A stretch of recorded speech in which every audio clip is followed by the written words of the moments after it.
Ada yang bilang ada tanda-tandanya tuh datangnya Lailatul Qadar. Nah, sebagai seorang ibu kan juga, Bu, kadang-kadang itu kan katanya terang dari awal, dari pagi udah enak, siangnya nggak terlalu panas, segala macam, gitu-gitu loh, Bu. Tapi kalau ada 3 hari seperti itu, nah itulah. Makanya, ya itu tanda yang dibaca oleh para ahli hikmah ya, kalau suasananya seperti itu, angin semilir, nggak panas, sehingga membuat enak orang yang berpuasa gitu. Tapi buat orang yang khos, buat orang yang dohirnya, batinnya terbuka itu, ya mungkin lebih dari itu ya. Walau alam, mungkin kalau misalnya kita mendapati, kalau tadi adalah rahasia Allah dan itu terjadi pada Lailatul Qadar itu ada pada sepanjang tanggal di bulan Ramadan. Nah, kalau itu ada di awal, suasana yang seperti digambarkan, tapi ada juga di tengah-tengah, tapi ada juga di akhir. Kita pas santai-santai ternyata udah lewat. Lalu di mana Lailatul Qadarnya gitu misalnya. Bu, itu malam seperti 1000 bulan. Nah, saya juga udah menanyakan ini di beberapa kesempatan. Kalau kita waktu dia datang dan kita melakukan dosa misalnya, ya naudzubillah min dzalik ya, kita melakukan itu ya, tapi apakah juga dosanya itu akan dilipatkan seperti 1000 bulan? Ini penting ini. Kan begini, baiknya Islam itu sesungguhnya kalau orang berbuat baik, dia baru berencana saja, itu sudah ada pahalanya. Baru rencana udah dihitung. Iya, apalagi kalau dia melakukannya. Nah, dalam hati saya besok mau berbuka pada anak panti asuhan atau fakir miskin yang di jalanan. Ting, satu. Ya. Apalagi kalau dia melakukannya, Allah akan melipat gandakan 700 kali. Nah, tapi bagaimana kalau dia berbuat jahat? Ya kan? Dalam Sahih Bukhari dikatakan kalau dia merencanakan kejahatan, Allah tidak mencatatnya sebelum dia benar-benar melakukannya.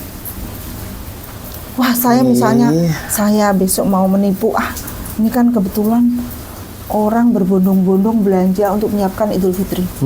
Gimana kalau kita keluarkan makanan-makanan yang sudah expired? Ada, misalnya. Iya. Iya. Sehingga Allah akan mencatatnya itu sebagai kejahatan saja. Tidak kemudian menimpakan punishment-nya juga. Punishment-nya itu katakanlah kalau tadi pahala itu sampai 700 kali kan, tapi kalau dia sudah melakukan aksi ya ada reward and punishment, ada namanya? Tentu saja, ya kan? Ya kejahatannya akan dibalas setimpal gitu ya, setimpal dengan perbuatannya. Jadi harus hati-hati nih, jangan sampai kita sayang aja Bu ya, ketika sudah Lailatul Qadar datang, kemudian kita masih justru melakukan kejahatan. Bu, sedikit soal ritual. Nah, soal sholat tarawih, Bu, ini orang itu kan kadang-kadang ingin menjadikan sebuah tapi tadi harus hati-hati juga ya Mas ya. Misalnya ini, jadi memang Allah tidak membalas kejahatannya itu, tapi bisa juga begini analoginya dalam kitab yang lain, misalnya begini, kalau Anda melakukan pembangkangan terhadap penguasa yang baik. Pembangkangan terhadap penguasa yang baik. Misalnya Anda itu berbuat jelek, misalnya dia mau datang, lalu disiapkan karpet merahnya, lalu Anda rusak karpet itu kan hukumannya tentu lebih berlipat daripada Anda di seberang sana mengkritik, kan jauh ya kan?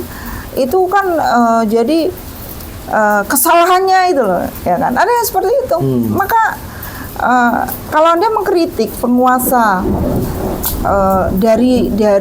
mengkritik itu kan tidak tepat di mukanya. Tapi kalau Anda tiba-tiba misalnya ya, kayak zaman Nabi dulu itu tantangannya besar sekali, dia menaruh kotoran unta di sajadahnya misalnya. Mungkin sekarang nggak bisa ya karena ada ajudannya ya, tapi bisa aja. Loh, bisa aja orang yang menteror itu dia masuk ke kantor Polda dulu ya, itu kan kemudian meledakkan di situ gitu misalnya. Nah, sekali lagi Ramadan itu ya selain bulan ampunan dan anugerah, juga bulan kesiagaan. Bulan kesiagaan. Ya, karena tadi puasa kita itu harus naik kelas. Dari hanya sekadar menahan diri dari lapar dan dahaga, juga harus diterima yang sah dalam hakikat, dalam tasawuf. Dalam tasawuf itu kan spiritualitas ya, untuk kita lebih dekat kepada Tuhan. Nah itu tadi nggak boleh menggunjing, boleh bohong dan sebagainya.